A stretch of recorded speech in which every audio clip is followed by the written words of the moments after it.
And we're live with Mr. Charlie Caperton. How are you today, sir? I am doing well, doing well. Getting ready for the State of the Union thing. Oh Going to try to man, figure out what he's going to talk about tonight. who knows? It could go anywhere, couldn't it? Yeah, I think we're gonna. I think you know what my point is. I think we're gonna hear about we're gonna hear about the economy. We're Yep. gonna hear he's gonna talk about how great that is, even though that the economy is not the inflation is outpacing the economy. I think we're gonna hear about COVID. Yep. And I think the other thing we're going to hear about is obviously the issue with Ukraine, and um, and none of those three things are very good right now. None at all. None of They the three are good. they aren't, and I think he needs to address Afghanistan and admit that he made a mistake with that. I think he needs to Yes. take ownership of that because if he doesn't, if he just sits there in grandstands, and if the Democrats are taking they're taking credit right now, it seems like for for the people being sick and tired of COVID. Hmm. They're acting like, oh, Yep. well, we did this and that. And, I mean, it's like, no, you guys didn't do anything. The people got sick and tired of it. They're over it. So yeah. Yep. And Have you noticed that? Have you noticed the lack of the masking mandates? yeah, How they have the restrictions those, have dropped. I went They to dropped yeah, magically. I went to a concert 2 nights ago. My stepbrother, um, hell of a musician. And he's got a quintet, and we went up to Billings, Montana to watch him play. And it was not a huge room. There was maybe a couple hundred people there. It was sold out. But Hmm. I was sitting in the front row on the front corner because I was taking photos, and I'm in the middle of writing up a piece about the show and everything because it's the first live music I've seen in a couple of years. But I looked around Sure. and nobody had a mask on. The only people that had masks on were the people that were bartending. That was it. Sure. Sure. And I just thought, wow. I mean, because I'm sitting there, I've got my camera set up, and a lady sits next to me, and the whole front row fills up. And I looked down, and no masks. I was just like, God, thank you. It's like a return to some kind of normalcy. And now you've got, Hmm. Yep. it'll be interesting to see how they handle this trucker convoy in DC because it sounds like they made it You there. know, I No, and I think that's going to be something that I don't think that that's going to be addressed at all. I don't think that that's going to be addressed. I don't think anything about Canada is going to be discussed at all. And it should be. I think that's going to be, well, it should be, but I don't think that he'll address anything about that. But I think you're going to hear about COVID, the economy, and Ukraine is going to be the three main topics. And there might be a few things he's going to broach upon, but I have noticed that the masking mandates have magically dropped on the eve of the State of the Union. Yeah. When remember 2 months ago that we were looking at a winter of death, Oh, and yeah. you know why is it that we've now suddenly have these relaxed conditions on masking mandates? Nothing has really changed. Essentially, COVID was over once the vaccines were have been mass available to everybody, and all the talk about let's have um, let's put all these precautions in place, making children muzzled for the last 24, 30, almost 36 months Yeah. has been ridiculous. No one had to have it. If you had the shot, you had the vaccine. Great. If you chose not to get it, that's fine. That's it. I believe that people have natural immunity. I know that when I came back from Vegas in 2019 in November, just before it all hit. I know I was deathly sick for 2 months, and I went down to the VA and I said, I just can't shake whatever this is. Well, it's not the flu A, it's not flu B, so we can't really tell what it is. It's just an upper respiratory infection, and I had it for 2 months. One day I woke up in January, and you know, I was just fine. I I just kicked it. yeah. So I honestly, I think that's when everybody got sick, and I think everybody that got sick in that time frame before we knew what it was, I think we all had that. We all had that natural immunity. I agree. But And it was about the same time I got it too. yeah, It was February of yeah, that year because we were working out at Kanye's place, and hmm and my friend flew in from Los Angeles, and he'd been flying around, And, he would come out in the wood shop and he just couldn't breathe. He was having respiratory problems. He had to go get an inhaler. And then all of a sudden boom, I had this unimaginable fatigue. It lasted Right. 48 hours and I couldn't breathe. And then I just snapped out of it. And then, like I said too, after I went through that, it was a miserable couple of days. It sounds like yours lasted longer Mhm. than mine did. Yeah, I couldn't shake it. I couldn't shake it. And I couldn't figure if it was wintertime or Right. what it was, or just bad luck.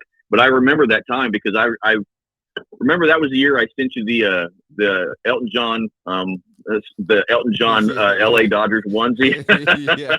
Yeah. from the Hard Rock. Yeah, and that's when Yeah. I came back, and I was just like I was down and out. I just Yeah. couldn't handle it.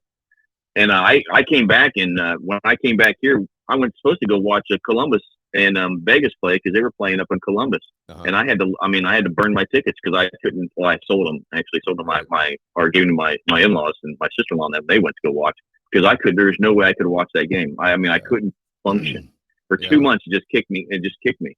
Did you lose your But taste we and had, smell? looking back on it, I don't know if I necessarily lost my smell, but my taste was very much affected. Right. Because I do remember that coffee, the coffee, I just was like, I just don't have that. I think I relied on my mental perception of what coffee was, but some things I know tasted different because I also remember during that time, I had this incredible love for asparagus for whatever reason. That's weird. It seems like in January, I just like, and I was an asparagus guy. Yeah. It never bothered me. But then for some reason, after I got better, I just started wanting to eat.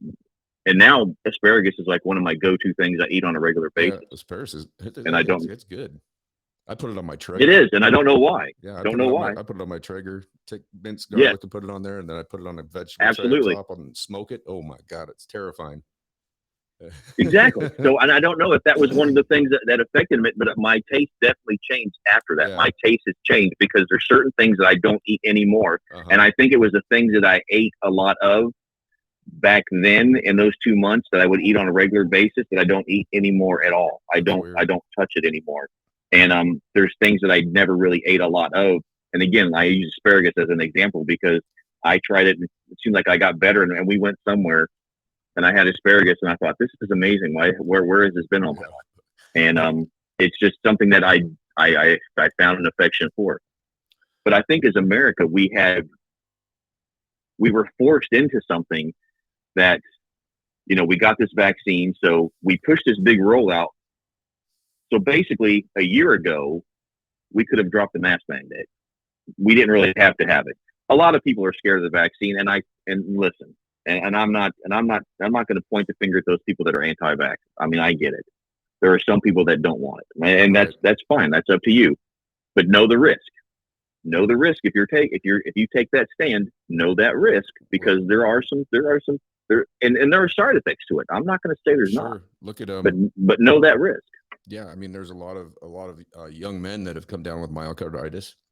That's exactly. That's why my kids, my boys didn't take it. I'm sure Jack, you probably didn't make him, or you might have. No, he has. No, but he hasn't taken it, and I'm not going to have him do it.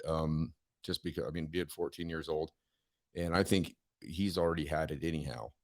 He's had a couple of sick days, but youngsters they're not as symptomatic. And I know I've had it twice. I had the first one, and then I had the Delta. But the Delta, see, after I got it the first time, I saw Pierre Corey's thing where he spoke to Congress about the ivermectin, an essential medication on the NIH list. 4 billion plus doses have been rolled out to, different countries. It's yet to see what the study's going to show. But when I saw that testimony and he was talking about that, I got online and I got a prescription for it just to have it on hand. I thought, what the hell? Nothing wrong with it. It's not harmful. You can't overdose on it. It's not going to hurt you. So I had it on hand. And then all of a sudden one day I got the fatigue again and I lost my sense of taste and smell. And that was the thing that happened to me. I think it affects everybody differently because after I had it the first time, it was probably 90 days. I couldn't taste or smell anything. And it was hard to eat because you don't realize how much your olfactory senses, and it affects your Right. taste. So if you can't smell anything, you can't taste anything. And it was really hard. I had to force myself to eat, and I lost a bunch of weight. And I mean, I got really gaunt and thin, and it was like, it was a good 3 months. And so then that one day it hit me, the fatigue again. And then I realized I couldn't smell, couldn't taste anything. And I thought, oh shit, I got the Delta, and went and got tested, and I had it. And so I took one dose of the ivermectin, and within 24 hours, I was fine. Smell, taste, back, fatigue gone, Yep. no respiratory problems. I'm not saying that, I'm not going to sit here and say that that's a cure all for, but that's just my personal experience. I got shut down off YouTube just for saying that. I mean, I'm not telling anybody Right. that that's what they should do. I'm just saying this is my experience, and this is what happened, Sure. and I don't understand. Sure. That's the thing about this culture these days. I just don't understand why you can't say that, why you can't purvey your experience. I mean, it's not like I'm inciting somebody to violence or anything like that. I'm just saying, look, here was the situation. This was what I did for a remedy, and this was the outcome. My personal experience, Yeah. not for everybody, obviously. I mean, I try and tell people, consult your physician if you have the money to go to a doctor, if you have insurance, Right. and that's a thing too. That's a funny thing. There were so many people that didn't go to a doctor, so many people that didn't seek medical help because they couldn't afford it. I mean, I'm in that position. I don't have insurance. I mean, unless there's a bone sticking out, I'm not going to the doctor. I mean, It's no point. No point, because all they're going to tell you is, they're either going to prescribe you a drug for something, right, or something, give you some kind of over the counter something. What's the right. point? There is none. Yeah. I hate pharmaceuticals. You don't know what you're taking. I hate big pharma. You don't. You never know. I mean, it's just. I'm not a fan of them either, because you don't know exactly. You don't know what it is, and if you ever look at some of those side effects. Now, granted, if one person during a trial has a side effect, they're legally obligated to put that on there. But still, I don't want to be that one person that has that issue. Right. I don't want to be that guy. Yeah. I mean, when they first started noticing the thing with the myocarditis, they were saying it was like 1 in 2,000 of males between the age of like 12 and 28 or whatever it was. Don't quote me on that. I don't want to. I don't my kid. 1 in 2,000. That doesn't seem like much, but when you consider a country of 335 million people, and then you crunch that demographic, I mean, I'm not putting my child in that position if I don't have to, and no, and they're saying, I got 2 kids under that. I got 2 boys in that area. You know what I mean? Right. My oldest boy, he'll be 30, but I've got 2 boys in that group. They're not taking it. Yeah, and nobody really knows. And I quoted the guy that came out with he was the one that developed the mRNA technology, and he's been banished from Twitter. I mean, he's been made to be some kind of a pariah and a guy that's spreading misinformation. Well, he's the head of an organization that has 16,000 doctors in it, and then you've got Dr. McCullough. He's the most cited doctor in history.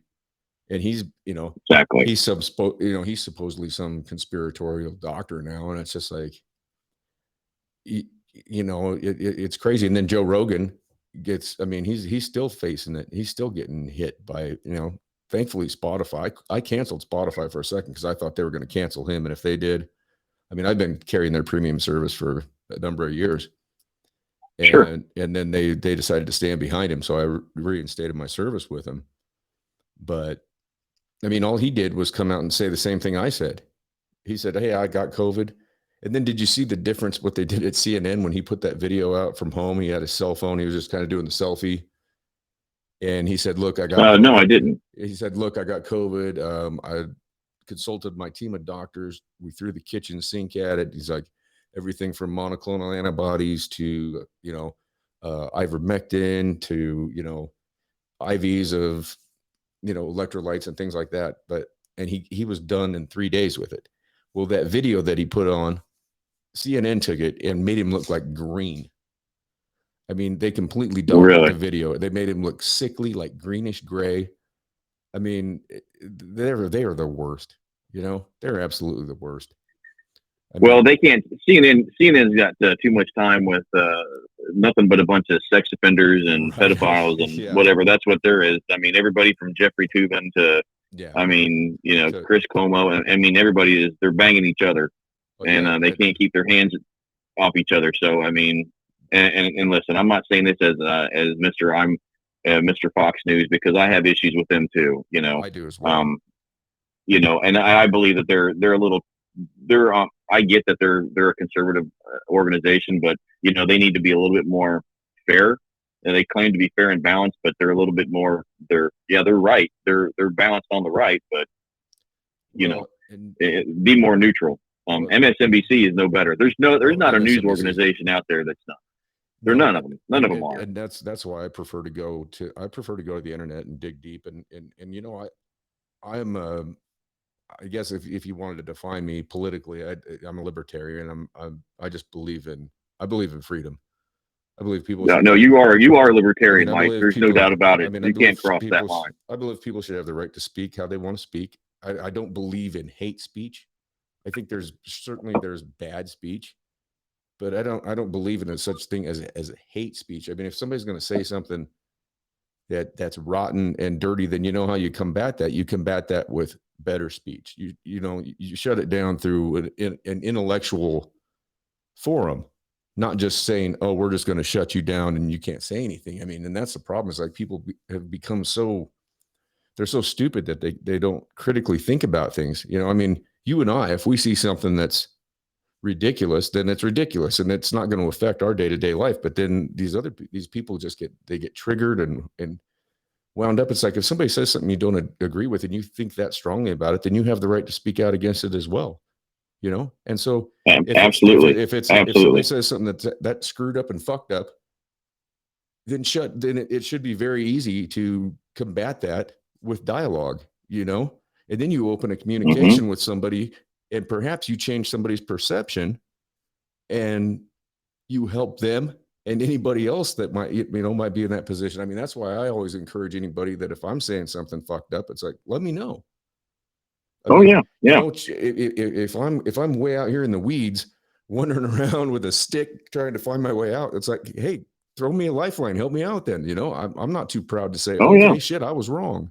I've been wrong. oh yeah. I've been wrong about things, my whole entire life. I mean, Exactly. I'm not I've afraid been to wrong. admit it. I mean, No, that's I've been life. wrong. I've been wrong.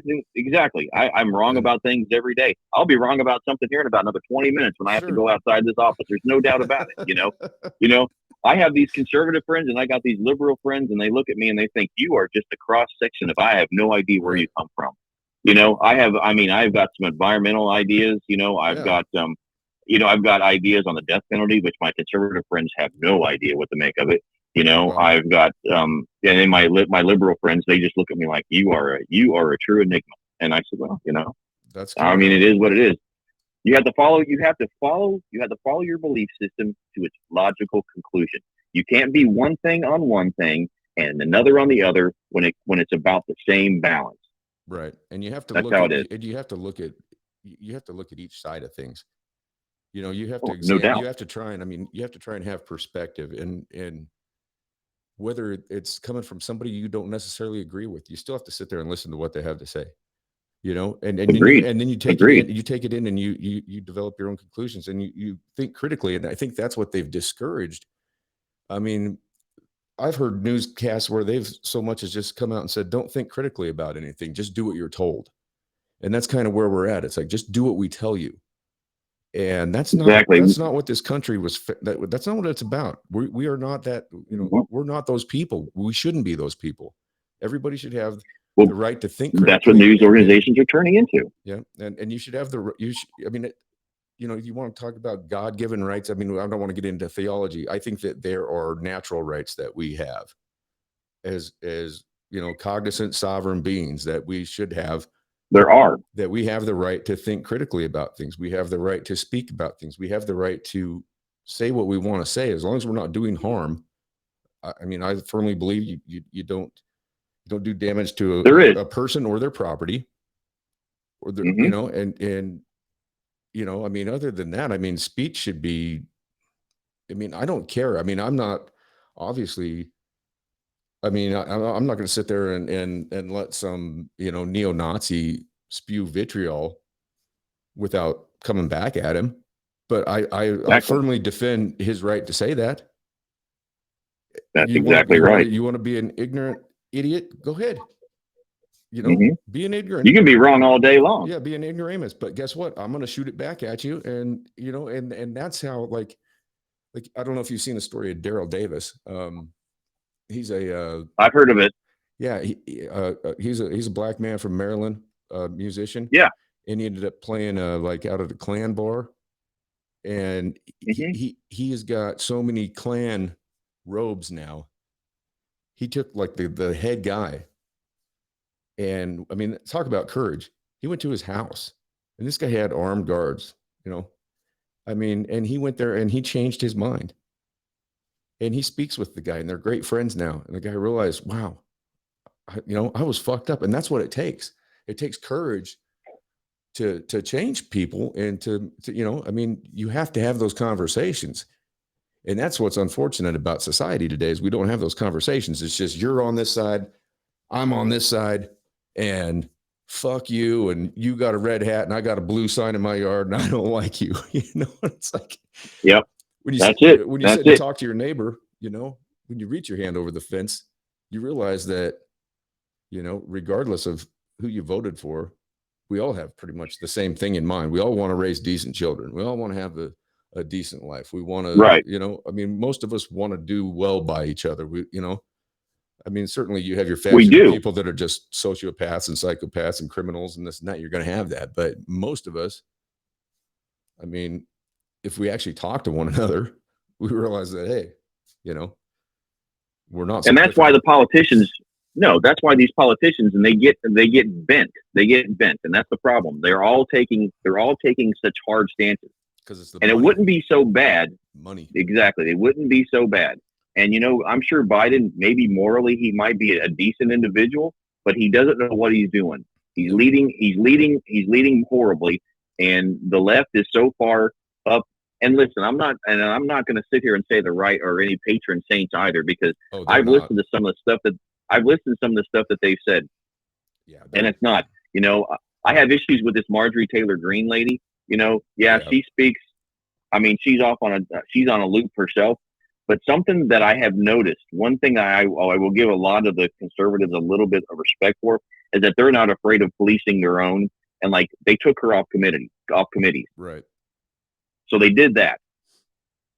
So why isn't the left doing the same on their own? They're not. They're all protecting them because they're afraid. They're afraid of hurting somebody's feelings. You know what? That's the problem. Every politics corrupts, and it's corrupting the people, and it's making people just horrible.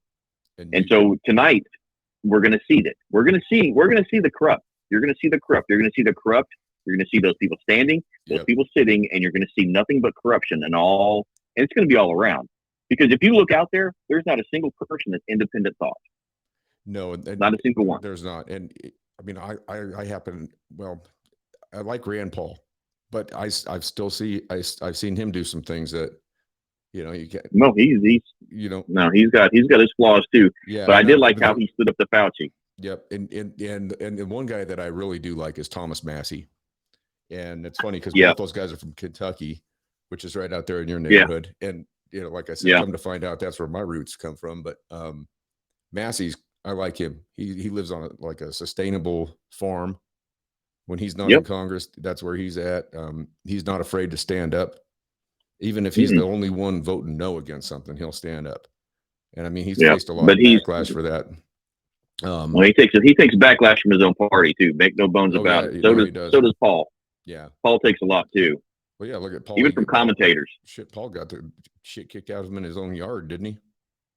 Yeah, I think his neighbor did, and no one and people made fun of him over it too. I think even some of his own colleagues kind of made fun of him by giving him a set of boxing gloves and said, "You might need these." Yeah, well, and he was there when Scalise got shot too.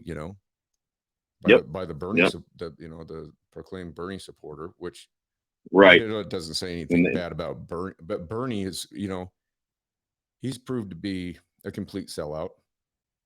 He sold out his own people. I mean, when they asked him during the last election, pre-election, they asked him, "Do you think Biden can beat Trump?"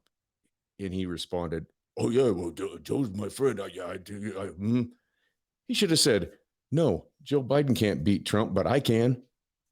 Right there, Yeah. you knew right then. It's like, oh, this guy is. I mean, the DNC hit him in 2016. I mean, he should have won the primary there, and I mean, he should have been the candidate. I mean, Well, I mean, and then you've got this Hillary. She's rearing her snake head again. yep. Sounding off. It's just like, oh God, here we go again. I got to listen to this pantsuit. Kirby vacuum cleaner. Yeah, I think you and I both had. I think you and I both had an affection for Tulsi Gabbard because I think we both realized that she was a formidable foe, but no one took her seriously. Right. But I think they're taking her seriously now because now you're seeing the poison darts. And she's out of office. And she's on Fox News now. She's on Tucker's show all the time. And Tucker, I got to say, Tucker Carlson is probably the one guy on mainstream media that he's fearless. He doesn't care. He'll call it. He has conviction, and he might be wrong on some things, but he has conviction, and he calls it, and he doesn't care. And I don't even know how he still has a job with Fox because, I mean, I don't either. I mean, he's crossed the line. He's had Jimmy Dore on his show. I mean, he's had Tulsi on there. And the one thing about Tulsi that, I mean, I was completely behind, but when she endorsed Biden, I was just like, oh God, come on, Tulsi. But she never had a chance. And I always thought, you know what, Democrats, here's your woman of color.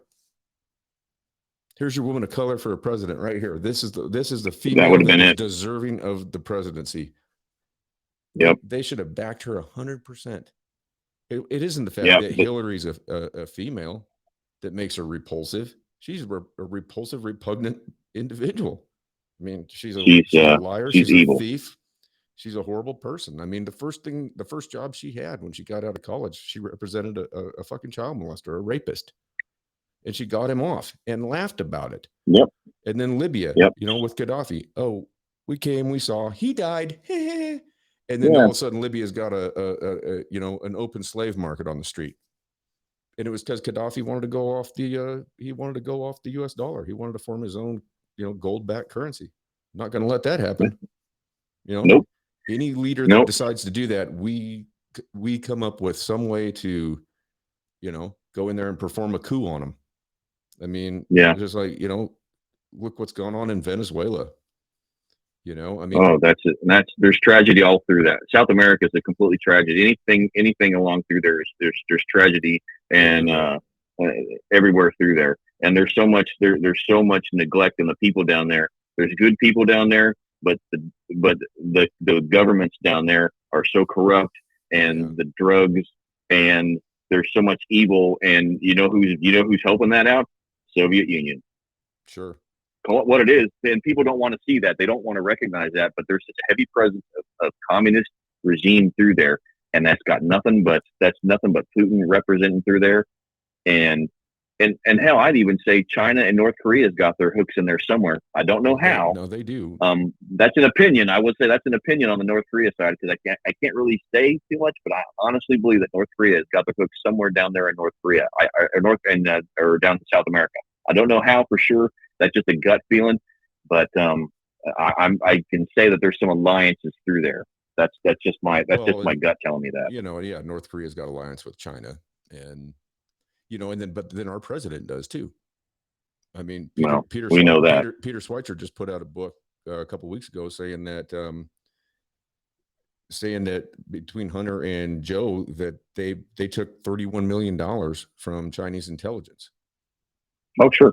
There's no doubt. And he's a credible author. He's never put out. I mean, this guy, he's not some crackpot that just goes off the deep end. I mean, this is a guy that does his homework. He always has. I mean, he's won awards for his writing. He's not a guy you don't hear anything about that. You don't hear about. I mean, the whole Hunter laptop thing goes away. So you got to look at the ties with the Biden family and Ukraine. Yeah, I mean, that's a huge thing, but then there's also ties with Russia there too, and I mean, Putin sees the weakness in Biden, and they're coming out against Trump for, saying he praised Putin. All he said was, You know, he probably made a good call in doing this at this time because he wouldn't have got away with it when I was president, and he wouldn't have. Exactly. He wouldn't. You No, know he what? didn't. He wouldn't have pulled this shit. And then you got to look at what's going on in Ukraine, what's been going on in the Donbass. And I don't know if you saw my good friend Nick that was on the show a while back. Yeah, I He did. I he did. I lives watched that entirety. he lives in Ukraine. Thankfully, he got back because the night after we did that, he flew out the next day to Kiev. Right. Is he And back? Is he back? he is back. I contacted him the other day. He's back, and I told him I actually messaged him this morning and asked if he wanted to come in the studio tonight and maybe sit down with us and do a commentary That'd be great. on the thing. So we'll see if he gets back to me. He's got a lot of Be great. responsibilities around here and stuff, so I may not hear back from him. But it'd be great to have him on again because I'd like to hear what he actually witnessed. Yes. Because I mean, I, you know, when he told me after we got off air, he said, I'm going back tomorrow. I was like, oh, wow. I said, your family probably Wow. isn't too happy about that. And he said, well, he goes, listen, he goes, I've got employees there and I have to be there. And he goes, Yeah. you know, and that, to me, that was pretty stand up, you know, I mean, yeah, I have a huge respect. I have a lot of respect for him for that. Because a lot of people wouldn't do that. They'd be like, I'm home safe and sound in the States. And I mean, you know, they would just like say, you know, but you know, he got on the flight and went over there and he did make it back, thankfully. So hopefully I'll get to see him here. It'd be nice to have him on either tonight or, you know, it'd be good to sit here and watch the State of the Union anyways, because we've had our, and like I said with him on the show that we've had our, you know, different points of view, but he's a guy that, you know, we've always been able to, you know, get through. Talk it out. Yeah, right. And you know, sometimes you're going to come up with different, you know, people have different opinions. That's life. Absolutely. And you respect the other person's point of view and you walk on. You know, that's how this country used to be. Like I remember growing up during elections, I'd always ask my parents who they'd vote for. And they'd always just say, it's none of your business. They wouldn't even tell each other. And now people walk out and it's like they're waving the flag around. It's like it used to be kind of a sacred thing where it was you go in the ballot, you go in the ballot booth, you fill out your ballot, you're in private, you walk away, and you don't talk about it to anybody. You know? Yeah. When did that change? Nowadays, I don't know. Nowadays, everyone puts a big sticker on there and says, "I voted for whoever." Yeah, and if you wear a certain hat, you wear a hat, and you're going to get attacked, and you know, I mean. Oh yeah, yeah. I tell my wife when I walk out, but we discussed that ahead of time. She already knows. Well, I know who you're voting for. I already know. Yeah. I mean, I have no qualms in telling her about it. My kids will even ask me. Yeah. You know, now not all my kids, they know exactly how well we know what Dad's voting for, and they don't all vote like me. You know, they're all independent thinkers, and that's what I want them to be. I don't want them to be like, well, Dad, who should I vote for? You should do your homework on your own. If you don't know, you shouldn't vote. Exactly. Now my daughter, I have one daughter as a teacher. I got one daughter. She's a store manager for IKEA. I got a son. He's in the financial industry over in the UK, you know, and then I got two that are two are in school. One's in welding school and the other is, and he's learning HVAC, you know? Yeah. So they're all, the youngest, he's not legally, he can't vote yet, but I mean, they all have their own thoughts. Sure. Except for my son, except my son that lives in the UK, he doesn't vote. He's got dual citizenship, but he doesn't vote. Yeah. He'll tell me about what's going on in the UK, and we kind of have a discussion about that. But you know, he's like me. He's like, well, Dad, I'm not gonna. This is who I would vote for in the UK. And what do you think about that? And we have conversations, but generally it's a, I don't know. I tell him, I don't know. I would vote for the lesser of two evils if I was you. So you just, as long as you can back it up, you back up how you believe, and that's how I would tell you. That Boris over there, God, he reminds me, he's like the British version of the Dumb and Dumber guy. Yeah. Apologizing, the messed up hair, fumbling and muttering. Yeah. This is like, yeah. He's not very well. I don't think he's too well liked either. So he's not going to survive. I like that Tony Blair guy pretty well. You liked him. Yeah. Yeah, I did like him. I liked him pretty well. Yeah, he was a good guy. Seemed to be all right. I mean, but yeah, this guy, this Boris, I mean, sitting there and kind of a nightmare in Parliament. I'm sorry, kind of a nightmare. You know, just hanging his head and sorry, it's all disheveled, and I mean, he looks like he looks like he just goes to bed in the same suit every night and just rolls out. You know, he's like on a 2-day bender. He's like fucking Big Ben, man. His hair's all, you know, yeah, doesn't know where he's at, like, just muttering weird. You just shit. want to did you guys really vote for this guy? God, what are you guys thinking? Well, Much. Mike, I hate to cut this off, but No, I need to get back to doing some real work. So we'll see you this evening. Yeah, I'm going to go on about 6:30 my time because it's I think it's 7:00 Mountain Time it starts. So that'd be what 8:00 your time. Yep, about that. Okay. About that. So yeah, it'd be 7:30 your time. So I'm going to just go on and we'll see who I can round up for guests. I'm going to try and get. That'd be great. Hopefully, I can get Nick to come back in. That'd be great. And I got a couple other people on the hook, so I can put up to 10 people on the screen here. Oh, it'd be awesome. And then get a big gang of us. We'll all have a it'd be kind of fun. Quite the conversation. If we can handle listening to the guy. Yeah, I have make sure. I have a hard time with it, man. It's like 5 minutes into him talking, and I'm just like, God, I just have to revisit this. Well, anyway, Charlie, it's good talking to you. Thanks for getting with me here, and we'll see you this evening, huh? All right, my brother. Take care. We'll see you this evening. Have a good day, brother. Bye. All right, bye. All right, ladies and gentlemen, that was Mr. Charlie Caperton. We're going to have him on tonight. We're going to be going on about 6:30, and I think I might have been recording that. Anyhow, we're going to go on about 6:30 tonight, and we'll be doing a live stream with the State of the Union address and doing commentary on that. It should be very interesting. We'll see where that goes. The other thing that I wanted to get into, and that I was planning to go to earlier, was just, I don't know where everybody's at with, what's going on as far as the Ukrainian thing. And, I just want to, I'm not 100% backing anything other than this. The fact that I hate to see I hate to see people dying, and I hate to see violence. But I also am not buying into anything that I can't verify, I guess is how I'm going to put it.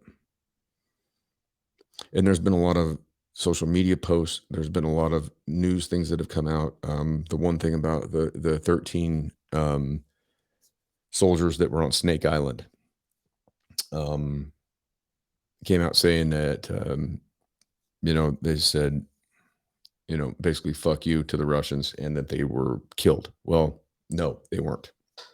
They were not killed. In fact, they're getting ready to go back to their families. None of them were killed.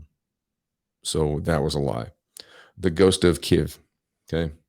The fighter pilot that supposedly took down, it went from like 6 to 10 Russian no. Okay, we even had an elected official here tweet this out, and you know what the footage came from was a video game. Okay, so that didn't happen. There was footage of a big, huge explosion that happened in China in 2015. There was footage of an elderly lady in front of a decimated house that happened in 2015 in China. There's footage of Zelensky all strapped up in his his vest and everything, and that was from 2015. I'm not singing any kind of. I'm not getting behind any of it any which way, because quite frankly, 84% of Americans don't even know where Ukraine is. Okay, much less understand the dynamics within that country, being on the border of Russia, Belarus.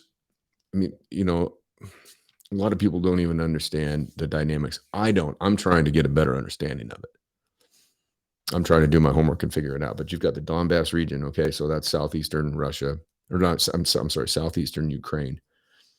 In 2014, Russia annexed Crimea, and it looks like they're trying to do the same thing.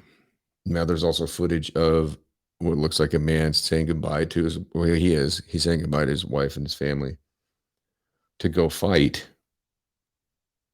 but he's actually going out to fight the Ukrainians because he's in the Donbass region and they speak Russian. They're Russian Orthodox. I'm trying to get some perspective on it. I'm trying to contact anybody that I know that's, aware of what's, the history of the region, what's gone on in the region, how life is in the region, because I'm hesitant to make any kind of a judgment on it. I'm not going to sit here and say that Putin is he's not. I mean, I'm not going to say he's a good guy. I mean, he's had people murdered. I watched one of his head spies sit there in the Kremlin the other day, and he's asking him questions, and the guy he's shuddering at his response. The guy who stuck to his convictions after Putin forced him into saying what he's going to say now. Who knows if that guy's going to stick around, because he said he supported Ukraine being a sovereign nation and a sovereign country, and I don't think Putin wanted to hear that. He kept yelling, he was talking very sternly at him in Russian to speak plainly and very sternly. And the guy, you could tell he was fidgeting his body language. He was very nervous. I mean, this is like his head guy. I mean, he would be like what would be considered the head of like the KGB or whatever. And the dude was kind of shaken with his answer, but he stuck to his convictions. And who knows how long that guy's going to be alive? I mean, Putin's poisoned people. He's had people murder. I mean, the guy's, I mean, he was as a teenager, at the KGB office that they're built, and then they said, no, get out of here, come back later.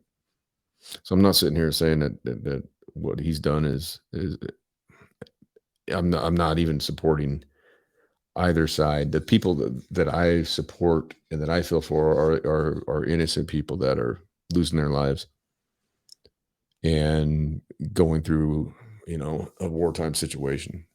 I think we need to be careful about what we're putting out there. I think you need to do your homework. I've been shut down a number of times for saying things that have been factual. Most anything I've said on the podcast everything I've said, I always, if you're here in my studio, you see I've got a pile of note cards in front of me, and I'm in front of the screen, and I'm looking at different sources all day, all the time, whether they be conservative, liberal, libertarian. I try and look at everything from every single point of view, and because quite honestly, the truth lies somewhere in between. And when we get compartmentalized into these little chambers, we get fucked up. And, I'm not beyond saying fucked up things. It happens.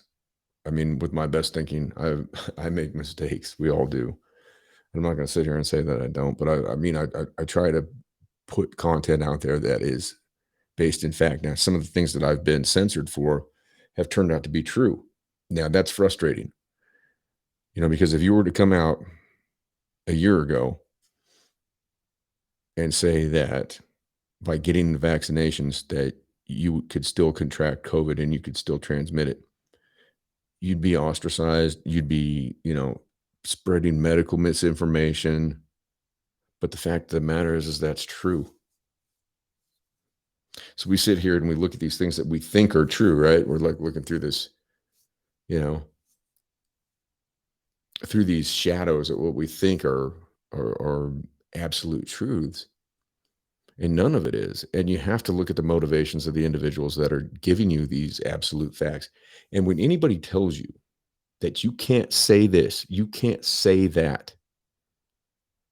When somebody tells you can't say something, okay, what the fuck is that? This is the United States of America. The first fucking amendment is the right to free speech. And like I was just talking with Charlie, I am not in any way behind any kind of racism, supremacy of any race towards any other individual. My beliefs are that we're all human beings and we are all people and we are all deserving of fucking respect. Okay. I know people that say, well, I'm not going to respect somebody until they give me respect. No, I'm going to give you respect until you prove that you don't deserve it. And then at that point, we're going to move on from there. Okay. So, I respect everybody and everybody's right to have a voice. And I'm just, my point of view is I'm just trying to learn.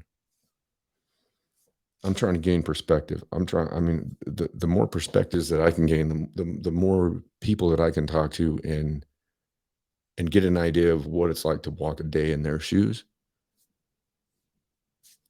I feel like the better perspective I have and the more compassion that I have. And that's what it's all about at the end of the day, people. It's about compassion. You know, I mean, these people that can go and just take other people's lives, these governments that don't give a shit about going in and dropping bombs on people. I got no love for that. None at all. I mean, I just for the people that are losing family members and going through this chaos and destruction through no fault of their own.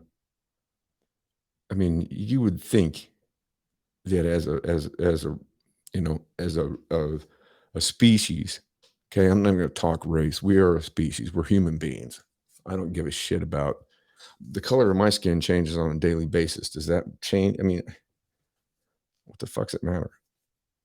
I'm not talking about that. I don't care about religions. I don't give a shit if you're a fucking Satanist. You know? I mean, I know some people that are of that persuasion and they're good people. I don't know. Watch the cat that's the head of them. I mean, he's actually got some good points. You know, and everybody gets all upset about that because we're so ingrained in this whole, you know, in God we trust, you know, and whatever. That's not where I'm trying to go with it. You have your religion, your religious beliefs. It's part of being an American as well. The right to practice your religion freely. Are you doing any harm to anybody? As long as you're not doing harm, hey, do it to it. I mean, some of the best people, some of the kindest people that I've ever met are of the Islamic faith.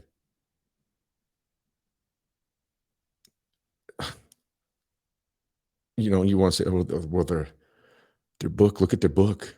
You know, everybody wants to, you know, well, look at the book, look at the Christian book, look at the Old Testament. Read that thing. You know, Abraham taking his son up, ready to cut the kid's throat because God told him to. He's got the kid on an altar, ready to kill his own kid. How messed up you think Isaac was after that? Just a young man. Can you imagine that? I can't imagine that. Whatever age that kid, well, I can't imagine that. Having my dad take me up and throw me on a fucking rock altar and fucking sitting there sharpening a knife while I'm tied down, getting ready to say, well, I gotta fucking, you know, I'm gonna have to kill you because God told me to. You're gonna have a pretty fucked up life after that, man. You ain't gonna trust anybody. I mean, you want to talk about having some issues. I mean, your old man drags you out somewhere in the middle of nowhere and puts a knife to your throat, says God told him to kill you. And yet Christianity can sit there and say that the Quran is evil and violent. I mean, read the Old Testament if you can manage it. That's some pretty violent shit in that thing. You know, believe what you want to believe. I don't care. Doesn't bother me. Just do no harm. That's what it comes down to. It's a very, very simple principle. But you also have to stand up too. You have to have conviction in things. You have to believe in things. I believe in everybody's right to have a voice. I believe that we should have an equality of opportunity. I don't know how we go about getting there, but I think we should have it. I don't necessarily believe that. I mean, you want to talk equality and equity, they're two different things. I mean, you know, you're not going to have that because people are going to make different decisions in their lives, and that's going to affect your path. I mean, I've made different decisions than other people, and they've affected me, and I've had to take responsibility for them, and I've had to pay serious consequences for my decisions. I'm not blaming anybody else. I mean, I had a better starting line than excuse me, than a lot of people. I still made those choices.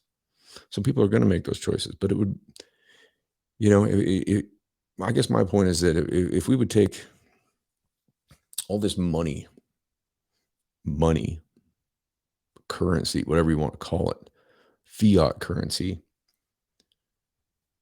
and if we would actually invest it in taking care of people instead of blowing people up, I think you'd be amazed at the outcome.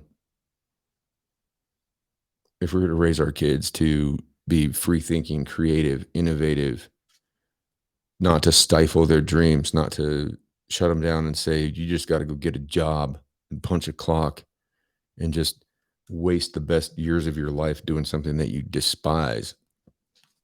We might be in a better place. Just what I'm saying, you know what I mean? You know, and I think there's been a paradigm thought shift in a lot of people. You know, not only in this country but across the globe. I think this whole COVID thing might have sparked something. I think it might have. They want to call it the Great Reset. I might say that it might have been the Great Awakening. Look at how many jobs are out there, and people aren't taking them. It used to be all about job, job, job. We're Americans. We work, we work, we work. Why? Why not work at something you love? Then it's not work. I mean, everybody has something that they're not. I mean, most people, okay, there's a handful of people, but I guarantee it's a small percentage that are actually pursuing something that they really love. I mean, how many of y'all out there get up every morning and you're stoked to go to your job? How many of y'all are sitting there not saying on Wednesday that it's hump day? If you really loved your job so much, you wouldn't be making that. You would be making that vocalization that it was hump day. How many people? Oh, Monday. Ugh. Monday is the day that has. I mean, there's more heart attacks and strokes on Monday than there is any other day of the week. How many of y'all are trying to skate out early on Friday? Who's working overtime on Friday? Who's coming in on Saturday? Like lumber. Okay, Peter, I'm going to go ahead and need you to come in on Saturday too. All right. Yeah. Come on. Everybody wants to do 8 and skate. Get your 40 hours that you're supposed to do. Get your little shitty paycheck that they steal from you. You know, you don't have a say in that. You work your hours. You get your check. And you see what they took from you. And when do you ever get that back? Oh, on tax day? Ooh. They take your money and they spend it in a matter of a fraction of a second. On what? That money should be spent on taking care of people. We should all have health care. Those who are homeless should have a way to get off the street. Granted, there are those who want to be on the street. That's a decision they make. But there should be the option. If we were to have taken all the money that we spent in the last 20 years in Afghanistan and destroying cities in Iraq and destroying people's lives and killing brown people and put that into communities in this country, we'd have had leftover to go and do great things in other communities and in other countries and give legitimate aid to people that need it. Now, when we're passing trillions of dollars in stimulus packages and we're spending it on Pakistani gender studies, we're spending it on Israeli intercontinental ballistic missile systems, when we're spending it on funding the Greek military, and we have people shitting in the streets in California, tent cities, Skid Row is 50 blocks. You have disease that has been eradicated from humankind for hundreds of years. I mean, typhoid fever, you think about that, okay? You know where that comes from? It comes from fucking fleas and rats. It comes from the fleas on the rats, okay? Rats eat shit. Fleas bite rats. Fleas get typhoid fever. Fleas jump on people who are unfortunately sleeping in tents and shit on the street. Fleas bite the people. People get that disease. That's not even been a thing. You have prairie dogs down in Commerce City in Colorado that have the Black Plague. We have man-made bat viruses that we funded. Couldn't we have taken that money to fund that Wuhan virus and used it for something better?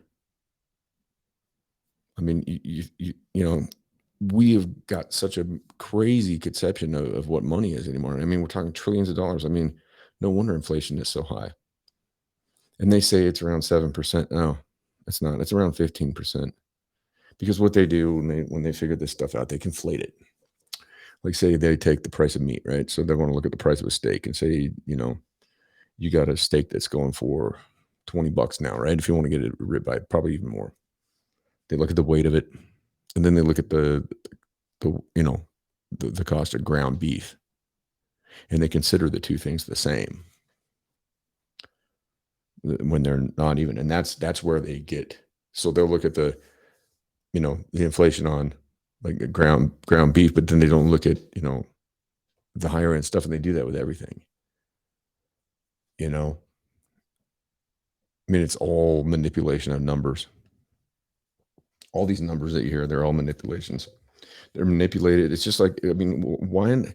Answer me this. If you don't think that numbers are manipulations, then tell me this. Why in the fuck at the gas station does every fucking gas price say right now, downtown here, $4.05 and 9/10 per gallon? Why put that? Why not just make it $4.06? Why do they put the 9/10 on there? It's a manipulation. It's to make you think, right? I mean, something $2.99 and 9/10, right? Who's calculating those tenths of pennies when you go to pay your bill? What do you think you're getting charged at the state? You're getting charged, I mean, 9/10 of a. Why do they do that? Ask yourself these things. Ask yourself, why in the fucking world do they do shit like that? And what's that? I mean, what business is that's the oil business, right? What's causing these wars? What's caused these wars? The oil business. Now,